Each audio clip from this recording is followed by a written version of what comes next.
Avengers doomsday का second trailer इतना ज्यादा अच्छा था जिसको देखकर लोग बावले हो गए और इसकी डिटेल्स ही मिस कर दी। पर मैंने ऐसा नहीं किया। मैंने इस ट्रेलर को ऑलमोस्ट 50 बार देखा और ये 15 डिटेल्स ढूंढ के निकाली है। तो डिटेल 1, ट्रेलर की शुरुआत होती है डॉक्टर डूम से, जो कि अपने थ्रोन पे बैठा हुआ है। पर अगर हम ध्यान से देखें तो उसके आगे एक ग्रीन मैजिकल फायर जल रही होती है और ये कोई नॉर्मल फायर नहीं है बल्कि ये मैजिकल र्यून्स है। अब जिन लोगों को पता नहीं है मैजिकल र्यून्स क्या होते हैं, तो भाई इसको ऐसे समझो कि र्यून्स एक मैजिकल सिंबल्स होते हैं जिसको अगर तुमने किसी एक एरिया में ड्रॉ कर दिया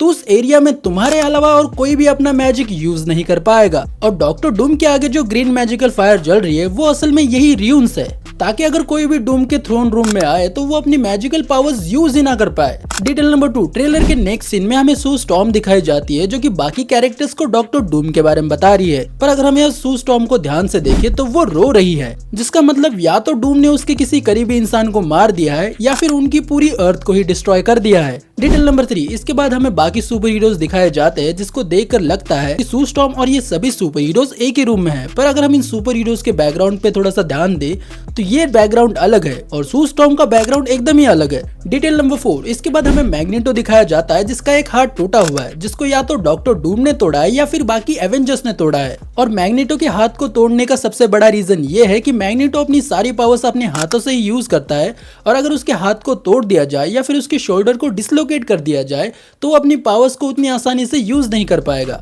डिटेल नंबर 5, इसके बाद हमें डॉक्टर डूम का एक सीन दिखाया जाता है जो कि एक पेंटिंग की तरफ देख रहा है, जिसको देखकर ऐसा लगता है कि ये उसकी वाइफ और उसके बेटे की पेंटिंग होगी, बल्कि ये पेंटिंग डूम और उसकी माँ की है। क्योंकि अगर हम इस पेंटिंग को ध्यान से देखें तो इस पेंटिंग में जो बच्चा है उसने अपने चेस्ट पे हाथ रखा हुआ है और उसके बाद अगर हम डूम को भी देखें तो वो भी इस पेंटिंग को देखते हुए अपनी चेस्ट पे ही हाथ रखता है। डिटेल नंबर 6, इसके बाद हमें ये वाला सीन दिखाया जाता है जहाँ पे हमारा मेन फोकस शैंग-ची और श्यूरी पे ही होता है। पर अगर हम इस सीन को ध्यान से देखें तो इसके पीछे जॉन वॉकर, उम्बाकू और नेमोर भी खड़ा है और इसके बैकग्राउंड को देखकर ऐसा लगता है कि ये पूरा सीन तालोकान का ही है। इन सभी कैरेक्टर्स के हुलियों को देखकर ऐसा लगता है कि इन सब के बीच में अभी अभी फाइट हुई है। डिटेल नंबर 7, और ये सबसे इंपॉर्टेंट डिटेल है, हमें एक डिस्ट्रॉयड सिटी दिखाई जाती है जिसको सबसे पहले लोग न्यू जर्सी समझ रहे थे, पर अगर हम इसको ध्यान से देखें तो ये असल में न्यूयॉर्क है। हम यहाँ पे सेंट्रल पार्क देख सकते हैं। पर अब सवाल ये आता है कि असल में ये किस यूनिवर्स का न्यूयॉर्क है, जिसके सिर्फ 2 ही आंसर हो सकते हैं, जिसमें सबसे पहला कि ये एक्समैन के यूनिवर्स का न्यूयॉर्क है जहाँ पे अभी अभी कुछ बहुत बड़े बॉम्ब्स या फिर म्यूटेराइट आके गिरे हैं, क्योंकि हम यहाँ पे बिल्डिंग्स को पिघलता हुआ देख सकते हैं, जो कि मोस्ट प्रोबेबली यहाँ पे इनकर्जन हो रहा होगा और डिस्ट्रॉय हुई अर्थ के टुकड़े यहाँ पे गिर रहे होंगे। दूसरी पॉसिबिलिटी आती है कि ये न्यूयॉर्क असल में अपने टोबी मैगवायर वाला है, और क्योंकि वो टोबी मैगवायर के यूनिवर्स में अकेला सुपर हीरो है और इसी वजह से वो एक्समैन की अर्थ का सामना नहीं कर पाया और इसी वजह से उसकी अर्थ डिस्ट्रॉय हो रही है। और सोचो ये बैटल कितनी ज्यादा अमेजिंग होगी जहाँ पे अपना टोबी वाला स्पाइडरमैन अकेला पूरे एक्समैन से फाइट करेगा। डिटेल नंबर 9, फिर हमें लोकी दिखाया जाता है जो कि एक घर में खड़ा है और इसके बैकग्राउंड को देखकर ऐसा लगता है कि ये स्टीव रॉजर्स का घर है, जो कि मोस्ट प्रोबेबली स्टीव रॉजर्स को इस मुसीबत को हैंडल करने के लिए रिक्रूट करने आया होगा। डिटेल नंबर 10, यहाँ पे हमें श्यूरी, टोरिस्ट और घोस्ट देखने को मिलते हैं जो कि आसमान की तरफ देख रहे हैं और बहुत ज्यादा डरे हुए हैं और यहाँ पे मोस्ट प्रोबेबली अपनी मेन अर्थ का इनकर्जन शुरू हो चुका होगा और इसी वजह से ये कैरेक्टर्स इतने ज्यादा डरे हुए नजर आ रहे हैं। डिटेल नंबर 11, डॉक्टर डूम यहाँ पे शिप से जंप करके एक सुपर हीरो लैंडिंग करता है, पर अगर हम ध्यान से देखें तो डॉक्टर डूम ने यहाँ पे जंप नहीं की है बल्कि उसको किसी ने मारा है और वो शीशा तोड़कर नीचे गिर रहा है। क्योंकि अगर हम यहाँ पे ध्यान से देखें तो डॉक्टर डूम यहाँ पे उल्टा है और वो मिड एयर फ्लिप मार के अपना कॉस्ट्यूम चेंज कर लेता है।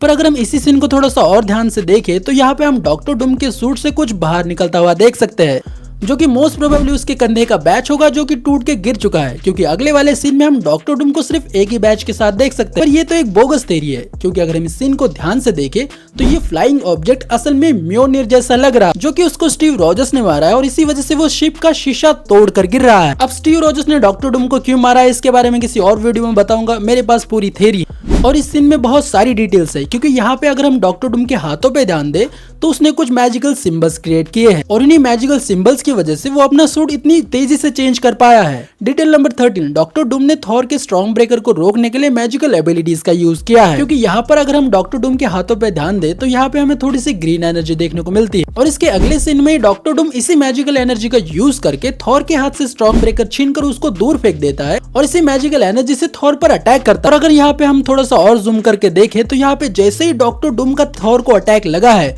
थॉर वही बेहोश हो चुका है। जहाँ पे सोचने वाली बात ये भी है कि डॉक्टर डूम इतना ज्यादा पावरफुल है कि उसने सिर्फ एक अटैक में थॉर के गोटे चमका दिए। एडिटर ये वाला पार्ट काट देना। नहीं डिटेल नंबर 14, थॉर जब अपनी पूरी एनर्जी गैदर करके डॉक्टर डूम पर अटैक करता है तो वो सीधा डॉक्टर डूम के हेड को टारगेट करता है, क्योंकि इन्फिनिटी वॉर में थॉर ने थैनोस की छाती को टारगेट किया था और उसका प्राइस पूरे यूनिवर्स को भुगतना पड़ा था। और इसी चीज से सीख कर थॉर ने इस बार सीधा हेड को टारगेट किया है। डिटेल नंबर 15, डॉक्टर डूम के अगर इस वाले सीन को हम ध्यान से देखें तो उसके पीछे 3 और इंसान खड़े हुए हैं, जिसमें से 2 लाइटवेरियन विचेस हो सकती है और तीसरा डॉक्टर स्ट्रेंज हो सकता है, जो कि अपने इस वाले कॉस्ट्यूम में होगा, क्योंकि ये वाला कॉस्ट्यूम यहाँ पे बिल्कुल मैच कर रहा है, जो कि ये चीज बताता है कि डॉक्टर स्ट्रेंज पहले से ही डॉक्टर डूम के साथ काम कर रहा है। जहाँ डॉक्टर डूम ने डॉक्टर स्ट्रेंज को ये बताया होगा कि हम इनकर्जन्स रोकेंगे, पर डूम का कुछ और ही प्लान है। ये थी वो 15 डिटेल्स जो मैंने इस ट्रेलर को 50 बार से भी ज्यादा देखने के बाद नोटिस की। पर एक बोनस चीज, इस ट्रेलर को बार बार देखने के बाद मुझे ये पता चला है कि डॉक्टर डूम इस पूरी मूवी में किसी एक ऐसी चीज को ढूंढ रहा है जो कि बहुत ज्यादा पावरफुल है। वो चीज इतनी ज्यादा पावरफुल है जो कि डॉक्टर डूम को एक लिटरल गॉड बना देगी। ऐसे बहुत सारे सवाल डूम्सडे से लेकर मेरे को हर दिन पता चल रहे हैं, जिसके बारे में एक अगले वीडियो में बात करेंगे, क्योंकि आप अभी बहुत सारी वीडियोस आने वाली है। मिलता हूँ जल्दी एक नए वीडियो में, तब तक के लिए जय हिंद एंड वंदे मातरम। यहाँ पे वीडियो दिख रही होगी, उसको प्ले कर दो। बाय।